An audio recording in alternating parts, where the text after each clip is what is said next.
ഇനി നമ്മൾ വന്നിട്ടുള്ളത് വളരെ ടേസ്റ്റോടും വളരെ എളുപ്പത്തിൽ തയ്യാറാക്കാൻ പറ്റുന്ന നല്ല അടിപൊളി ഒരു ഡ്രിങ്കിൻ്റെ റെസിപ്പിയാണ് ചെയ്യാൻ പോകുന്നത്. അപ്പോൾ നിങ്ങൾ തീർച്ചയായിട്ടും ഇതൊന്ന് ട്രൈ ചെയ്ത് നോക്കണം. നല്ല അടിപൊളി ടേസ്റ്റിയാണ് കേട്ടോ. അപ്പോൾ ഇതിനുവേണ്ടി നമ്മൾ മൈലയുടെ പൗഡറാണ് എടുത്തിട്ടുള്ളത്. ഇനി നമുക്ക് ഒരു ഗ്ലാസ് എടുത്ത ശേഷം അതിലേക്ക് ഇതിന് വേണ്ടിയുള്ള പഞ്ചസാര ചേർത്ത് കൊടുക്കാം. ഞാനൊരു 3-4 ടേബിൾ സ്പൂൺ പഞ്ചസാരയാണ് ഇതിലേക്ക് ചേർത്ത് കൊടുക്കുന്നത്. നമ്മുടെ മധുരത്തിന് ആവശ്യമായിട്ടുള്ള പഞ്ചസാര ചേർത്ത് കൊടുക്കാം. ഞാനിതിലേക്ക് 4 സ്പൂൺ പഞ്ചസാര ചേർത്ത് കൊടുത്തു. ഇനി അതിലേക്ക് നമ്മൾ മൈലയുടെ പൗഡറാണ് ചേർത്ത് കൊടുക്കുന്നത്. അപ്പോൾ ഞാനിതിലേക്ക് 3 സ്പൂൺ ഫുള്ളായിട്ടാണ് ചേർത്ത് കൊടുക്കുന്നത്. അത് നമ്മുടെ ടേസ്റ്റ് അനുസരിച്ച് കൂട്ടുക കുറയ്ക്കുകയൊക്കെ ചെയ്യുക. അതിനൊരു കയ്യും കണക്കൊന്നുമില്ല, നമ്മുടെ ഇഷ്ടം പോലെ ചേർത്ത് കൊടുക്കാവുന്നതാണ്. ഈ ഒരു സ്പൂണിന് 3 സ്പൂൺ നിറച്ച് ഞാൻ ചേർത്ത് കൊടുത്തു. ഇനി അതിലേക്ക് നമുക്ക് ചൂടുവെള്ളം ഒഴിച്ചു കൊടുത്ത് നന്നായിട്ടൊന്ന് ഇളക്കിയെടുക്കാം. പഞ്ചസാര അലിഞ്ഞ് വരുന്നിടം വരെ നമുക്കൊന്ന് ഇളക്കിയെടുക്കാം. അപ്പോൾ ഈ രീതിയിലാണെങ്കിൽ നമുക്ക് കുടിക്കാൻ നല്ല ടേസ്റ്റാണ്. ഇതിലേക്ക് പാലൊന്നും ചേർത്ത് കൊടുത്തില്ലെങ്കിലും ഇത് കുടിക്കാൻ നല്ല ടേസ്റ്റ് തന്നെയാണ് കേട്ടോ. അപ്പോൾ നന്നായിട്ട് നമുക്കതൊന്ന് അരിയിച്ചിട്ട് നമുക്കിതവിടെ മാറ്റി വെക്കാം. ഇനി നമ്മളിതിന് വേണ്ടി 2 ഗ്ലാസ് നല്ല തണുത്ത പാലാണ് എടുത്തിട്ടുള്ളത്. 2 ഗ്ലാസിൻ്റെ ഡ്രിങ്കാണ് ഞാൻ തയ്യാറാക്കുന്നത്. അപ്പോൾ നമ്മളിതിന് ആവശ്യത്തിനുള്ള പാലൊഴിച്ച് കൊടുത്തിട്ടുണ്ട്. ഇനി ഇതിലേക്ക് നമുക്ക് ഐസ്ക്രീമാണ് ചേർത്ത് കൊടുക്കുന്നത്. ഞാൻ 2 ബോൾ ഐസ്ക്രീമാണ് എടുത്തിട്ടുള്ളത്. അത് ഇതിലേക്ക് ചേർത്ത് കൊടുക്കാം. അപ്പോൾ ഐസ്ക്രീമിൻ്റെ അളവ് കൂട്ടുകയും കുറയ്ക്കുകയൊക്കെ ചെയ്യാവുന്നതാണ്. അപ്പോൾ ഐസ്ക്രീം ചേർത്ത് കൊടുത്തില്ലെങ്കിലും കുഴപ്പമൊന്നുമില്ല. നമുക്ക് പാലും ഈ ഒരു പൗഡറും കുറച്ച് ഐസ് ക്യൂബ്സൊക്കെ മതി. അപ്പോൾ അടിപൊളി ടേസ്റ്റാണ്. പിന്നെ നിങ്ങൾക്ക് വേണമെന്നുണ്ടെങ്കിൽ ഇതിലേക്ക് നമുക്ക് കണ്ടൻസ് മിൽക്ക് അങ്ങനെയൊക്കെ ചേർത്ത് കൊടുക്കാം. അതൊക്കെ നമ്മുടെ ഇഷ്ടത്തിനനുസരിച്ച് നമുക്ക് ഓരോന്ന് ചേർത്ത് കൊടുക്കാം കേട്ടോ. എന്നിട്ട് ഇനി നമുക്കൊന്ന് അടിച്ചെടുത്തിട്ട് വരാം. അപ്പോൾ പാലൊന്ന് അടിച്ചെടുത്തിട്ടുണ്ട്, നമുക്കവിടെ മാറ്റി വെക്കാം. ഇനി 2 ഗ്ലാസ് എടുത്ത ശേഷം അതിലേക്ക് നമുക്ക് അരഭാഗം വെച്ചിട്ട് ഐസ് ക്യൂബ്സ് ഇട്ട് കൊടുക്കാം.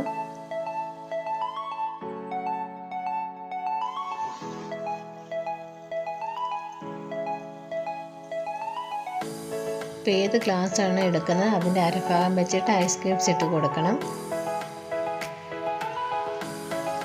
ഇനി അതിലേക്ക് നമ്മൾ മൈലയുടെ പൗഡറിൻ്റെ മിക്സ് ഉണ്ടല്ലോ അത് ഇതിലേക്ക് ഒഴിച്ച് കൊടുക്കാം. 2 ഗ്ലാസ്സിലും കുറേശ്ശെ നമുക്ക് ഒഴിച്ച് കൊടുക്കാം. ഈ ഒരു മിക്സ് ഇതിലേക്ക് ഒഴിക്കുമ്പോൾ നന്നായിട്ട് ഇളക്കിയ ശേഷം മാത്രമേ അതിലേക്ക് ഒഴിച്ച് കൊടുക്കാവൂ.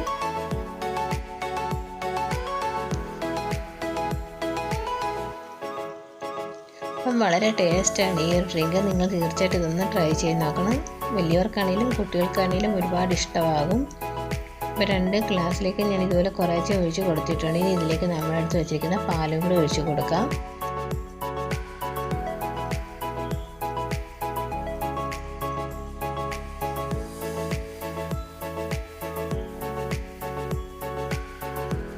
രണ്ട് ഗ്ലാസ്സിലും നിറച്ച് നമുക്ക് ഒഴിച്ച് കൊടുക്കാം.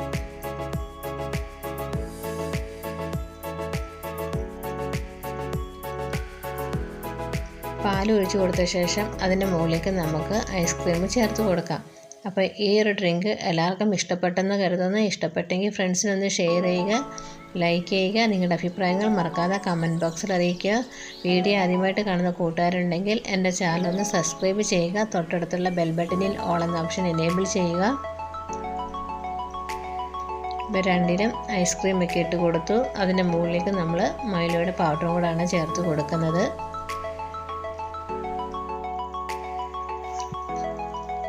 അപ്പോൾ മൈലയുടെ പൗഡറൊക്കെ ചേർത്ത് കൊടുത്ത ശേഷം ഇനി നമുക്ക് നന്നായിട്ട് ഇതൊന്ന് ഇളക്കിയെടുത്ത ശേഷം കുടിക്കാവുന്നതാണ്. അപ്പം നല്ല അടിപൊളി നല്ല ടേസ്റ്റാണ്.